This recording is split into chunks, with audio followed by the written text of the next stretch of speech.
tenemos un invitado Un no lujo. de lujo, un lujazo. Literalmente el invitado. Y además, es verdad lo que decía Charlie, ahora cuando lo presentemos está no solamente de lujo, sino en Nos tiró tendencia. todo abajo. O sea, quedé con mi outfit Sí, allá sí. chiquita, pero bueno, ahí lo presento. Tenemos al invitado que es Roberto Cazorla Yalet, si lo dije bien, abogado especialista en Derecho Penal y en Medios. ¡Bienvenido! Muchas gracias.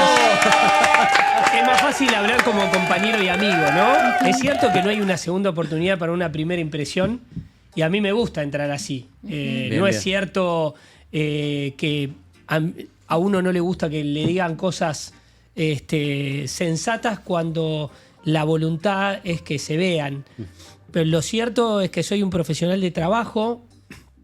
Me dedico al derecho penal hace 25 años. Agradezco muchísimo la antesala tan honrosa, este espacio que está lleno de luz, no solamente porque haya lámparas, sino porque se los ve con muchas ganas, con muchas intenciones, y hoy es un momento histórico que entiendo que va a reflejar otro tipo de destello, ¿no? Y la idea es acompañar este movimiento y sobre todo acompañar una voluntad popular que está diciendo cosas diferentes que lo que dicen sentencias judiciales.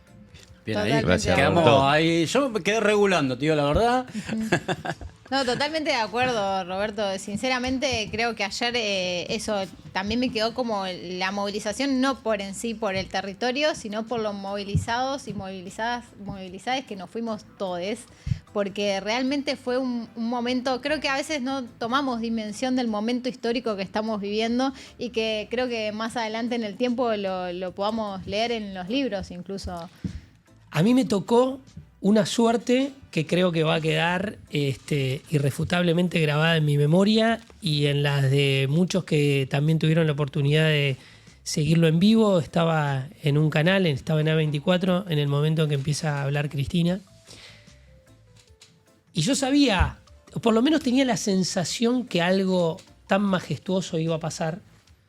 Porque ella no piensa en hoy, no piensa en lo que pasó hace 12 años, no piensa en lo que pasó hace 30, sino piensa en la eternidad, porque se autopercibe eterna y creo que eso es lo que le hace tan grande. Habló para la historia, habló para nosotros, habló para nuestros hijos, para nuestros nietos, bisnietos, tataranietos y demás. Dejó pirograbada en la mente de muchos que la voluntad popular tiene su voz y su voto en la calle. Y en el momento en que me tocó opinar, luego que termina este discurso tan pragmático y tan categórico, yo dije, bueno, esto fue un momento histórico. Esto no tiene que ver con una bandera política. Esto tiene que ver con una posición frente a una realidad que alguien necesita que la abrace. Porque lo dijo bien claro, en algunos supermercados se repartieron con mucha gracia, ¿no? Que Cristina esté presa no paga la tarjeta de crédito. ¿Cuál? Y ella lo abordó de una manera tan práctica, pero tan interesante, porque la economía, la macroeconomía, al hombre de a pie, no le termina de resultar una respuesta. Si tiene que mirar al hijo y el hijo le pide un juguete nuevo, porque lo ve en la tele y la sociedad de consumo está tan atrapada en una necesidad en términos de carencia, entonces a todos nos falta para hacer eso que creemos que tenemos que ser. Y Cristina lo que se paró ahí y dijo, no, esperen. Esto no es lo que la Argentina quiere. Y desde ese reflejo dejó esa marca, ese acento, creo que irrevocablemente para la historia. Sin duda, coincido plenamente con lo que estás expresando y además Cristina siendo Cristina, no solamente por ser eterna, sino para el común del pueblo, ¿no? Porque a veces se habla de Cristina como de cierto sector y creo que ayer coincido plenamente en lo que decías, quedó a la vista que fue el pueblo en general de diferentes sectores, gremiales, trabajadores, no trabajadores, movilizaciones que partieron de los barrios, que por más de que hubo controles y no dejaban circular libremente en muchos casos y querían opacar lo que se estaba gestando, porque creo que más allá de la convocatoria ya la gente estaba exigiendo ¿Cuándo nos autoconvocamos todos, no? Que eso es lo importante. Y Mirá, eso fue algo, el canalizador. te voy a ayudar con esto. Hay algo que se llama efecto Streisand. Las personas en el mundo de la publicidad dicen que no existe publicidad mala. Cristina es la única. Fue la única y va a ser la única persona detenida que va a llenar una plaza o más de una plaza y va a hablar por cadena nacional. Y creo que eso es lo que la hace única. Te guste o no te guste. Sí, sí. Porque sin no duda. existe ningún opositor, por lo menos que conozcamos vivo o que haya pasado. Incluso lo digo por el propio Juan Domingo Perón. Porque no existían los medios de comunicación tan fluidos y tan versátiles como para poder lograr hacer esto en varios segundos. Que Cristina o que en ese momento Perón haya tenido un discurso preparado, que la autoconvocatoria haya permitido dar con este sesgo político que tendiente a la proscripción un mensaje de paz, un mensaje de madurez por parte del pueblo que no reaccionó sino de una manera civilizada y evolucionada con un aplauso cerrado. Roberto, para aprovecharte, bueno, sos abogado y meternos un poco en la causa, en el fallo, ¿se respetaron las garantías procesales y los debidos procesos en el fallo final? Mirá, vos tenés que en el mundo del derecho 2 más 2 son 27. Si vos lees desde el punto de vista de los acusadores, de los juzgadores, te dicen que sí. Yo te digo que no. ¿Por qué te lo digo yo? Digo, a pesar de que no tengo ninguna clase de protagonismo, pero sí como hombre del derecho, como un cultor de una materia que es técnica, que si bien permite decir que 2 más 2 son 27, 43 o 54, lo cierto es que eso me exige a mí para la respuesta mostrar que el método fue respetado. El método dice que determinada persona que es acusada por un delito tiene que cumplir para esa acusación determinados puntos subjetivos y adjetivos para traducir y aterrizar. El debido proceso penal es una garantía constitucional para todos los argentinos y es una exigencia que le impone a su vez la ciudadanía con este control difuso de poder a quienes estén ejerciendo la judicatura con el único fin de que la equidad respecto a aquella sanción penal sea idéntica en todos los casos. Cuando hablamos de Cristina sabemos, ella ya fue juzgada en Santa Cruz por esto mismo que está siendo juzgada ahora.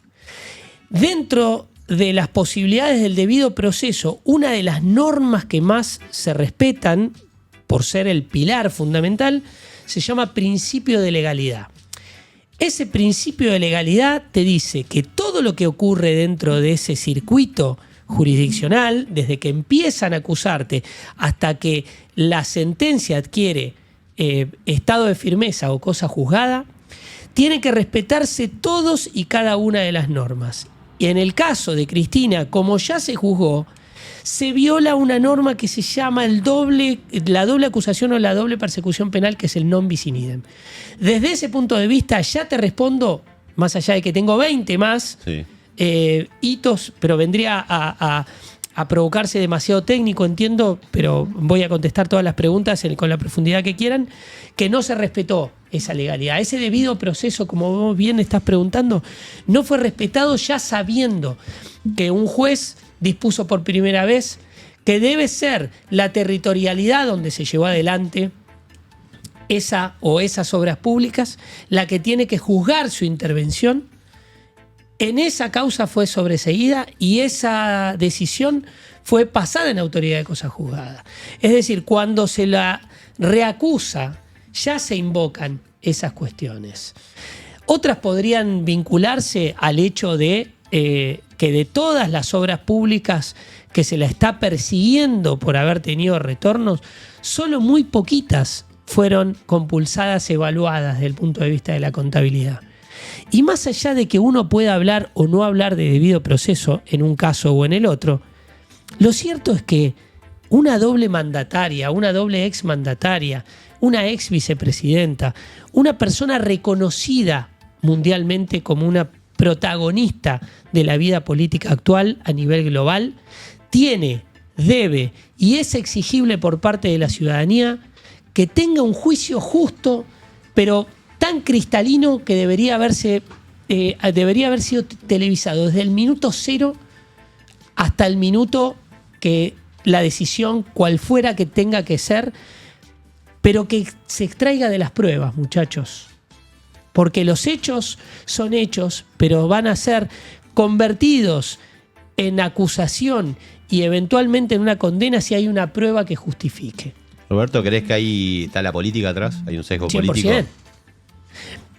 Lo primero es lo último. La decisión, toda decisión política termina siendo una decisión judicial. Cuando nosotros analizamos este postulado, podemos saber que el control difuso de la legalidad, de constitucionalidad, como es el de las normas que salen del Congreso Nacional, que pueden ser reputadas irracionales por la justicia, también toda decisión política en torno a la aplicación de una ley o en torno a un acto administrativo va a ser revisado por la justicia. Entonces, en el fondo, y acá se probó, la justicia es más poderosa que el Ejecutivo. Está bien. Robert, ¿y qué recursos legales le queda a Cristina a partir de ahora? Comisión internacional que dictamine favorablemente que hay causa y Corte Internacional de Derechos Humanos. Cuando hablo de Comisión Internacional, hablo de la Comisión Internacional de Derechos Humanos. ¿Cómo puede hacer que esto se ventile en ese orden internacional? Se plantea por escrito en dónde estuvieron, esto que vos me preguntabas, si hay una alteración del juez natural, porque tendría que haber sido Santa Cruz, si hay una alteración de algún principio constitucional, hay violación a la doble persecución penal. Todos esos principios que están reflejados en nuestra Constitución Nacional, en realidad es un correflejo de una convención que Argentina es parte de hace muchísimos años atrás, que se llama Pacto de San José de Costa Rica. La Convención Interamericana de Derechos Humanos, Pacto de San José de Costa Rica, prevé en el artículo 8 fundamentalmente y en algunos apartados la posibilidad de que frente a una violación flagrante por un Estado parte, esta comisión pueda emitir un dictamen con el objeto de que la Corte, que son otras personas diferentes a las que intervienen en la comisión, dispongan si hubo una violación a ese pacto internacional de derechos humanos o no. En el caso en que la hubiera, para responder la pregunta, pueden haber un montón de soluciones diferentes. No solamente se puede provocar o puede producir la revisión de la sentencia, se puede provocar o producir la anulación de esa sentencia, sino incluso hasta una indemnización de carácter económica para con Cristina. No. Robert, ahí preguntarte, por ejemplo, se me ocurre en base a todo lo que venías comentando, que está súper interesante, justamente si la Comisión Internacional de Derechos Humanos podía actuar y mediar para anular el fallo contra Cristina y que ella finalmente pueda llegar a postularse en un hipotético caso a futuro, y cuánto tiempo podría tardar en pronunciarse. Es interesante. Yo tengo la obligación técnica de quizá recurrir a un lenguaje un poco más codificado, pero porque seguramente entre los compañeros hay abogados y van a esperar de mí eso. La Comisión Interamericana de Derechos Humanos, como antesala de la Corte, lo que puede hacer frente a un pedido que ayer Parrilli lo dijo casi de manera anticipada, es lograr una medida cautelar y que esa medida cautelar disponga frente a un contexto estipulado como una violación flagrante, estamos hablando a la oferta del voto popular, es decir, a la proscripción, que le permita ser candidata hasta tanto la Corte resuelva. No hay antecedentes en el mundo hoy, no existen antecedentes con estas características. Bueno, no existe como tampoco existe un ADN idéntico al otro, ¿no? Porque en el mundo del derecho nosotros decimos que no hay reglas, hay casos. Porque por más que a nosotros dos nos pase exactamente lo mismo, seguramente el juez que nos va a tocar decidir no sea el mismo, la hipótesis casuística, es decir, los casos que me lleva a mí a plantearlo en favor de Cristina no sería lo mismo que en favor de Alberto Fernández o en favor de otro exmandatario, lo digo, ¿no? El caso de Cristina va a ser un caso completamente genuino, va a ser un caso que se llama leading case, porque si bien hubo un presidente, que fue el presidente de Colombia, no recuerdo el apellido, pero el caso es fácilmente ubicable hoy en el Google. Lo cierto es que el supuesto de hecho era completamente diferente. Lo habían quitado de su cargo en el propio derrotero institucional, lo habían apartado mientras era presidente. Esta situación de proscripción en el marco de una finalización en su calidad de candidata hace que sea un futuro leading case. Roberto, vamos a estrenar una sección nueva que vamos a agarrar del chat, una pregunta que está haciendo el público y te la vamos a preguntar. A ver si tenemos ahí la pregunta. Estoy listo, ¿eh? A ver qué sale. Ahí está. Se ve ahí, ¿qué tal? ¿Cómo estamos? ¿Todo Hola, bien? Charlie. Acá, Charlie. ¡Qué producción! Yo lo Tremendo, felicito, muchachos. Yo tremendo. pido un aplauso para Por favor. ustedes. Gracias. Porque la gente no sabe lo que hay atrás de estas Tremendo, cámaras. tremendo. Hay un laburo impresionante, impresionante. Les digo, lo felicito porque más allá de los cientos de cables, hay un calor humano, un laburo impresionante. Lo súper felicito. Buscamos estar a la altura, muchas gracias, muchas gracias. Y aparte quiero decir algo, poca gente sabe lo que es un buen estampado Príncipe de Gales, y esto es para todos los que me bardearon el fin de semana pasado. La pasé muy mal, cómo Roberto. llora, che, La pasé muy dale, mal, Charlie. Roberto, y te quiero agradecer por ese look, porque yo estaba igual y parece que hoy les gusta. No, pero Parece es- que hoy gusta. no Poca gente solamente sabe es un apreciar un buen Príncipe de Gales. Te digo que lo importante es quién lo porta. Exactamente. Esa es la percha. Bueno, estamos inaugurando la sección La Pregunta del Público, publicamos una historia, ya ahora, ya si comentan, ya pasó, y entre todas las preguntas que la gente hizo, buscamos la más común, y la más común se refiere a esto que decía ayer Cristina: menos mal que no tengo plantas, porque tengo prohibido salir al balcón, se me moriría, no las puedo regar. Entonces la pregunta del público es: Cristina, ¿puede salir al balcón? Y yo repreguntaría si debe. Porque en algún momento puede que se termine de dilucidar si puede o no puede. Porque el principio de la dignidad, estimo, subyace y excede cualquier ordenamiento jurídico. Es decir, poder poner su cara al sol no es un derecho, no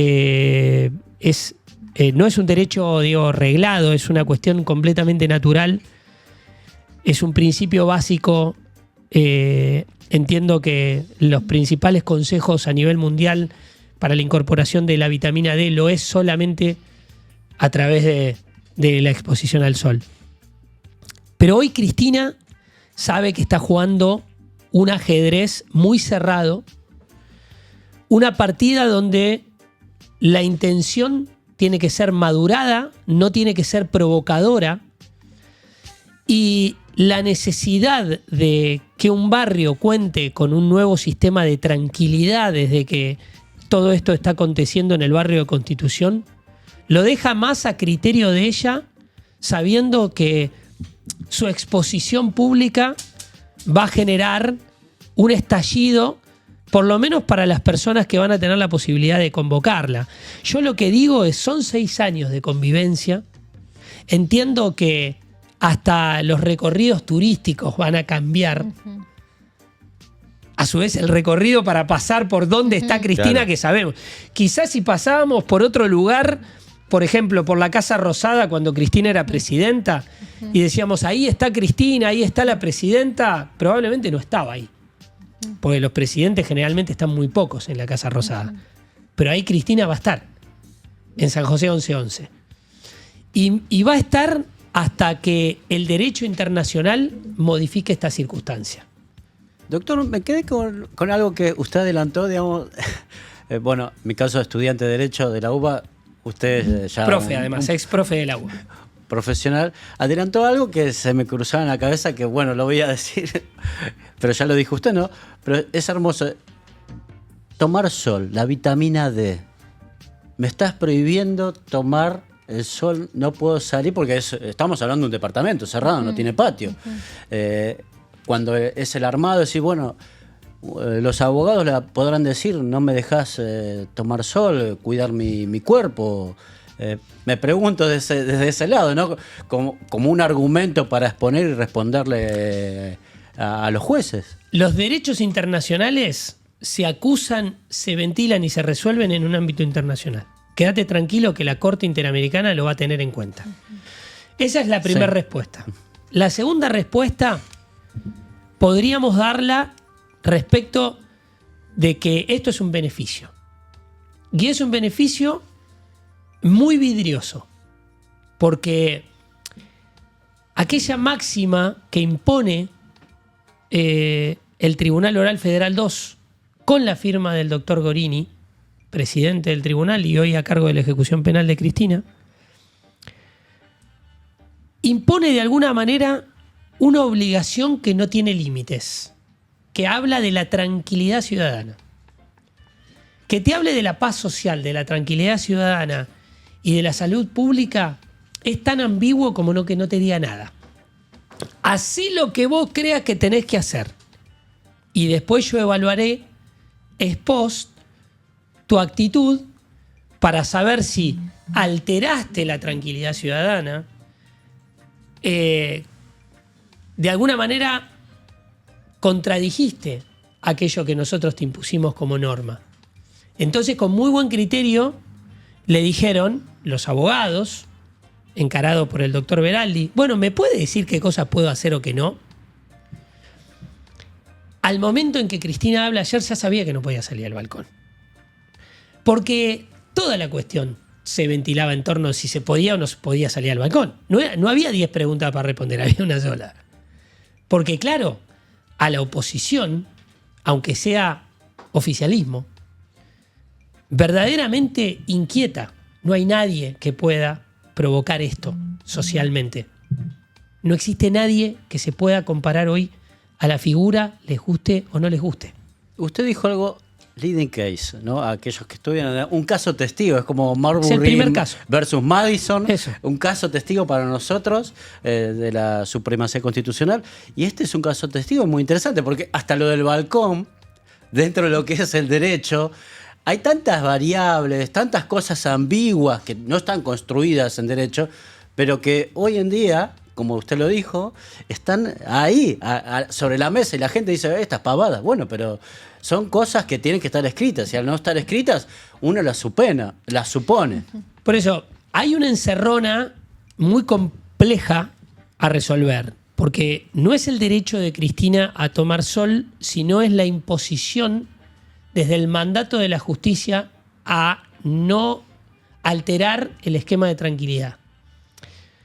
Si uno revisa los antecedentes de estos días y advierte que en ningún momento se rompieron vidrios, ni se provocó ningún, escalabro irreparable en el contexto social, sí, por supuesto, la movilización de muchas personas altera definitivamente la paz de los conciudadanos, del resto de las personas que están ahí. Nosotros tenemos que partir que fue el pedido de ella estar en ese lugar. Entonces, como te puedo decir cosas a favor, te puedo decir cosas en contra. Ella quiere estar ahí. Va a haber situaciones que la van a favorecer y cosas que no la van a favorecer. Pero insisto con esto, no es ni la Suprema Corte, ni la Cámara Federal de Casación Penal, ni es mucho menos el Tribunal Oral Federal 2 quien va a resolver su derecho a la obtención de vitamina D a través del contrato. Una pregunta para cerrar de mi parte, ¿no? Hablando de esto subjetivo, ¿no? De este espíritu que habrá, la Corte Suprema dice el espíritu de la Constitución o el espíritu de la ley que constitucionalista lo interpreta, ¿no? En esta interpretación que tiene el derecho, la gente también La gente también interpreta distintas cosas. ¿Es legal todo esto o es legítimo todo esto, como lo veníamos hablando? ¿Cómo lo podemos llevar a las sociedades del derecho? Bueno, todo lo que ordena la ley es legal. Es decir, todo lo que se hace, lo que se llama acciones secundum legem, de un aforismo latino que ya tiene muchos miles de años. Y es hermoso. La interpretación. Resuelve que lo que se hace de acuerdo a la ley es legal. La legitimidad se altera, es decir, no sería legítimo en el momento en el que vos no seguís aquellos estándares o aquellos pasos para lograr la convalidación de aquella legalidad pretendida. La Corte podía haber hecho otra cosa. Y ahí está el acuse de recibo. La Corte me puede imponer a mí un recurso porque Roberto Cazorla contra quien fuere sobre daños y perjuicios o en una causa penal me impone un 280, que es un artículo que por distintos factores formales no admite el tratamiento dentro del esquema cortesano. Pero con Cristina no. Vos no podés, siendo el máximo tribunal, decidir que por cuestiones de disquisición técnica completamente opinables en un sentido o en el otro, ponerle un sello como si fuera el Banco Provincia que te dice, no, flaco, te falta el sello rojo, año 87. Viniste con 4 sellos, pero te falta el rojo. Viniste con el naranja, el azul y el amarillo. Bueno, eso no puede funcionar así. Entonces va a ser, insisto, la órbita internacional quien va a dar la respuesta. Roberto, ahí decirte un poco, bueno, parece ser que de un tiempo a esta parte el lawfare se puso en boca de todos, no solamente por el caso de Cristina, sino como herramienta que se está utilizando, articulada con los medios de comunicación y el aparato jurídico también, sobre todo en los medios masivos de comunicación donde se busca criminalizar a un adversario político, obviamente dañándolo en su nombre, en su imagen, en un montón de cuestiones, instalando y promoviendo agendas que no son genuinas a la realidad, y también con fake news, diversas estrategias que cada vez son más frecuentes y que no solamente le tocó a Cristina como presidenta, sino que en otros casos a nivel internacional también lo estamos viendo. ¿Qué está pasando en materia de lawfare y por qué se da esta articulación, digamos, desde el aparato jurídico, medios de comunicación y grupos económicos concentrados?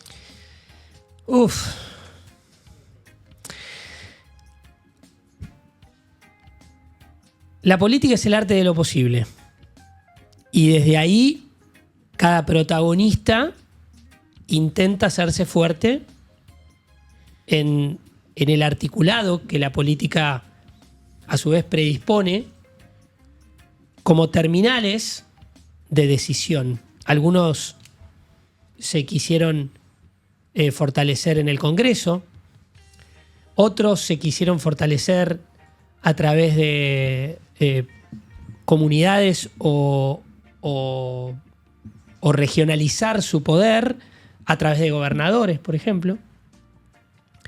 Otros buscaron capitalizar a través de la justicia su poder. No tengo que hacer ninguna referencia en particular, ¿no? Sabemos de qué estamos hablando. Entonces, cuando vos elegís las cartas en el mazo y hay una especie de bajada de línea a nivel internacional que las instituciones, salvo algún contexto de facto, tienen que ser y deben ser respetadas, a través del órgano judicial podés saltarte etapas para catapultar a una persona al desastre o al éxito, es decir, sobreseerla o condenarla, y desde ese punto de vista configurar englobadamente esa acción política como el lawfare. Yo lo que creo es que en la medida en que existan resortes internacionales que pueda convalidar y configurar a través de esta contrapartida, ¿no?, la acusación, que dicen ser legal y legítima, no solamente tiene que ser defendida intrapaís, sino va a tener que ser defendida por los mismos acusadores extrapaís. Lo que está sucediendo en el mundo es que la política se hace de aquellos valores que permiten en el cortoplacismo de una gestión oficialista hacer trampa. Y esa trampa no es una trampa solamente en mi gestión como oficialista respecto de la oposición, sino es una trampa para sí mismo, porque establece reglas que después los mismos que le impusieron no las van a poder desconocer. Se entiende. Este es el nuevo orden, lamentablemente. Este es el orden donde las garantías y los derechos... A ver, hay que ser muy claros. El mundo vivió situaciones de desprotección desde por lo menos la revolución industrial, aquellos postulados de libertad, fraternidad e igualdad de la Revolución Francesa. Recuerden que hace muy poco había esclavos todavía, es decir, que los derechos nunca se pierden, siempre se van ganando, pero en la discusión de esa ganancia no solamente se tienen puntos a favor, sino a veces muchas situaciones en contra. El paradigma de la contramano de la ganancia se llama lawfare. Espero haber sido claro. Sí, súper Excelente. claro, excelente. Esa es mi opinión, por lo menos. No sé si... Sí, No, sí, clarísimo. se entendió al pie de la letra. También, bueno, trayéndolo un poco, saliendo un poco de Cristina y trayéndolo más al contexto sindical, preguntarte sobre qué está pasando también en materia de derecho, por ejemplo, con respecto a lo que nos tocó vivir a todos los sindicatos, que es el atentado mediante el DNU 340/25, que declaraba algunas actividades esenciales y limitaba el derecho a huelga, por ejemplo. Después tenemos esta promoción, si se quiere, del nuevo modelo sindical que en un comienzo fue instalado para mediante el ARCA para los trabajadores del sector público, esto es afiliate con un clic, y entre otras medidas que se vienen tomando en contra del mundo general de los trabajadores, pero que vivimos cada vez más frecuentemente, donde se gesta, si se quiere, una intención clara de limitar derechos o directamente plantear si deberían existir o no, porque el trasfondo de eso, vamos a esto, ¿no? ¿Cuál es tu opinión al respecto? El poder es del pueblo, siempre. Lo fue, lo es y lo va a ser. La delegación de ese poder puede ser un teléfono descompuesto o una misión clara y concreta. Y lamentablemente, cuando le toca a la otra facción que no es nacional y popular, tiene derechos que pueden ser mañana controvertidos o lo pueden ser a través de la voz que ayer se produjo y se expresó claramente de manera absolutamente espontánea, diciendo que no es lo que dicen que es. Este fraccionamiento del poder a través del recorte, a su vez, de las potestades sindicales, no hace otra cosa que demostrar esto mismo que yo te decía cuando vos me preguntaste respecto del lawfare. Cuando vos estás adelante del teclado, vos sabés cuáles son las luces que alumbran más fuerte. Una de esas luces más significativas y más representativas, mucho más que el Poder Ejecutivo, que el Poder Legislativo, que el Poder Judicial, lo es el Poder Sindical. Porque es el que está más cerca de los trabajadores, es el que está más cerca de la gente y es el que acusa recibo periódico. Si vos recortás ese poder, porque hay, a su vez, una demanda del pueblo que lo exige, la realidad política le va a terminar dando la razón si no hay ninguna queja a contramano. Lo que ocurrió ayer demuestra que si tenés que legalizar o reglamentar tus acciones de gobierno por DNU o por decretos que pueden no ser de necesidad y urgencia, lo que vos estás haciendo es imponer un mensaje que viene a modo de teléfono descompuesto. Porque no es esa la realidad de los sindicados. Quedarse con menos posibilidad frente a la luz que multiplica tus intenciones, que se llama sindicato o acción gremial. Entonces, lo que se está intentando es de acallar las voces populares porque, como lo que ocurrió ayer, molesta.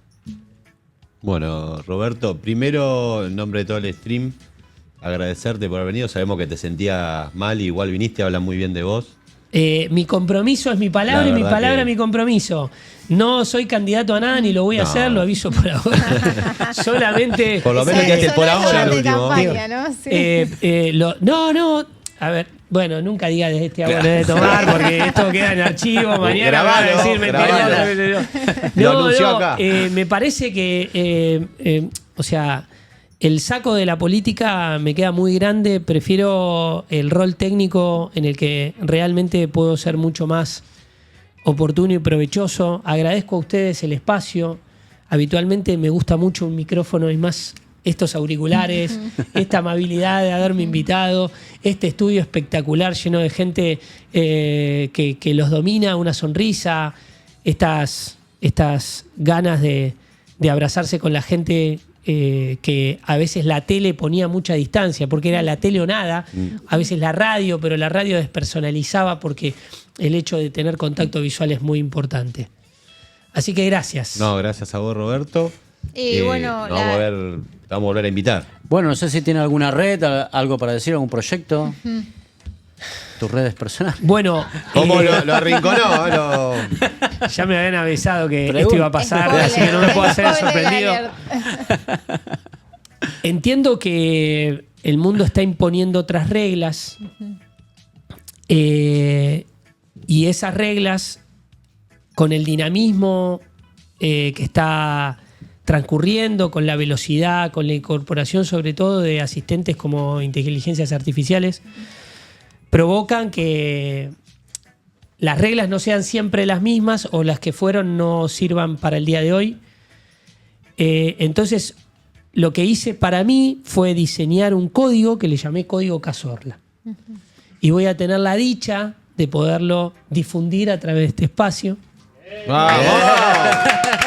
Me aplaudo, mirá. A mí me encantó el nombre. Me encantó. Es mi apellido. Todos la raíz que comparte mi apellido fueron laburantes. Fueron toda gente que me ha mostrado la dignidad del trabajo, la del esfuerzo, la de la dedicación, la de la responsabilidad y sobre todo la del compromiso. Y ese es el código. Bueno, se viene el Código Cazorla entonces. Pronto. Redes sociales. Por lo menos tuvimos la primicia acá en el stream de comercio. Lo spoileamos, sí. Muchísimas gracias, Roberto. A ustedes. Un placer enorme. Gracias. Gracias. Esto es para ustedes, ¿eh?